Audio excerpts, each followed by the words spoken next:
আপাকে আজকে ফোন করে বলবো ওই পাত্রকে যেন না করে দেয়। ফোন করব, বলবো ঠিকঠাক মতন পাত্র পাঠান।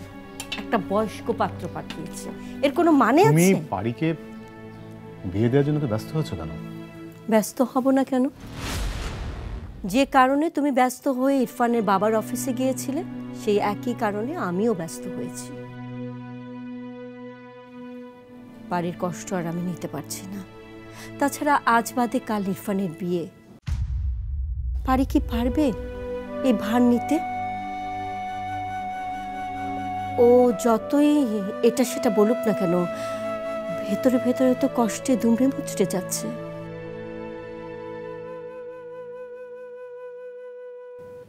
তো পারিকে বিয়ে দিয়ে দিলে কি সে ভারটা কমবে?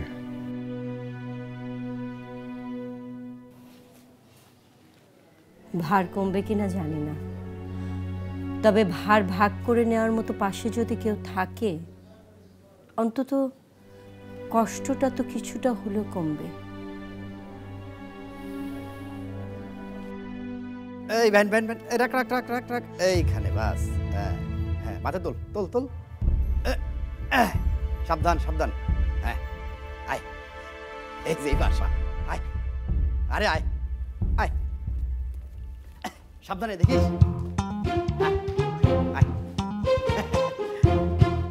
আসসালামু আলাইকুম।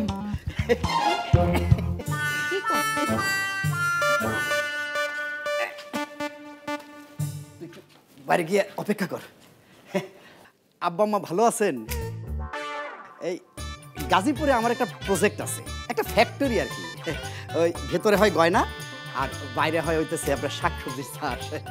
আপনাদের দোয়ায় সেখানে একটা পুকুরও আছে, বিরাট পুকুর, সেখানে হয় মাছ। আমার ওই প্রজেক্ট থেকে এই শাকসবজি নিয়ে আসছি, একেবারে তাজা, কোনো ফরমালিন নাই। কাল মাছ আনুম নে। হ্যাঁ, এখন তো ঢাকা শহরে শাকসবজি ঠিক মতো পাওয়াই যায় না। তাকে শুধু শাকসবজি দিতে এসেছেন নাকি আর কোনো উদ্দেশ্য? আসসালামু আলাইকুম ভাইজান। এই আমার ওই প্রজেক্টের সবজি একেবারে তাজা, কোনো ফরমালিন নাই, কালকে আসবে তাজা মাল। থাক, আগেও একবার শুনেছি, এগুলো এখান থেকে নিয়ে যান। রাগ থাকলে আমার উপরে করেন, শাকসবজিগুলো কি দোষ করলো?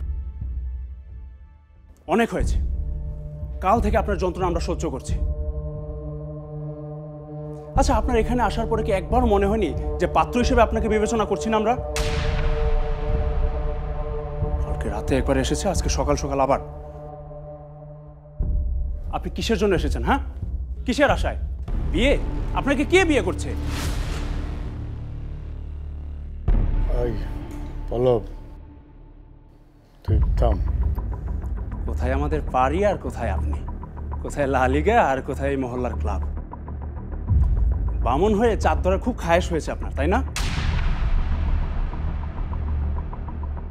আপনার সাথে পারমিতার বিয়ে বাস্তবে কি, কল্পনাতেও হবে না।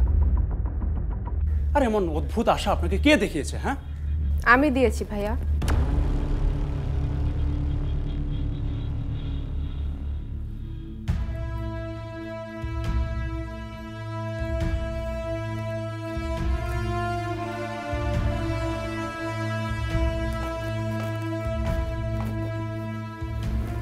ওনাকে বিয়ের আশায় আমি দিয়েছি, না হলে উনি কাল রাতেই চলে যাচ্ছিলেন। তুই কি সত্যি বিয়ের আশা দিয়েছিস? হ্যাঁ মা, একটা বিয়েই তো। তোমরা তো সবাই এমন ভাব করছো যেন আমি আত্মহত্যা করতে চলেছি। আপনি সবজি এনেছেন, খুব ভালো করেছেন। আপনি ওগুলো রান্নাঘরে রাখতে বলুন। আমি কি তাহলে আজকে যাবো? যাবেন কেন, বসুন, নাস্তা করে যাবেন। মা, রুটি হয়ে গেছে? আপনি রুটি খান তো? এমনিতে আমি কাচ্চি দিয়ে নাস্তা করি, পুরান ঢাকায় থাকি তো অভ্যাস হয়ে গেছে। কিন্তু রুটি খুব ভালো, ওই কষা মাংস দিয়ে রুটি খুব টেস্টি। আচ্ছা, ঠিক আছে, তুমি টেবিলে নাস্তা লাগাও, আমি আসছি। আপনি আসেন, আমার সাথে আসেন। কুদ্দুস এই সবজিগুলো রান্না করে উঠাই দে। ভাইজান আসেন।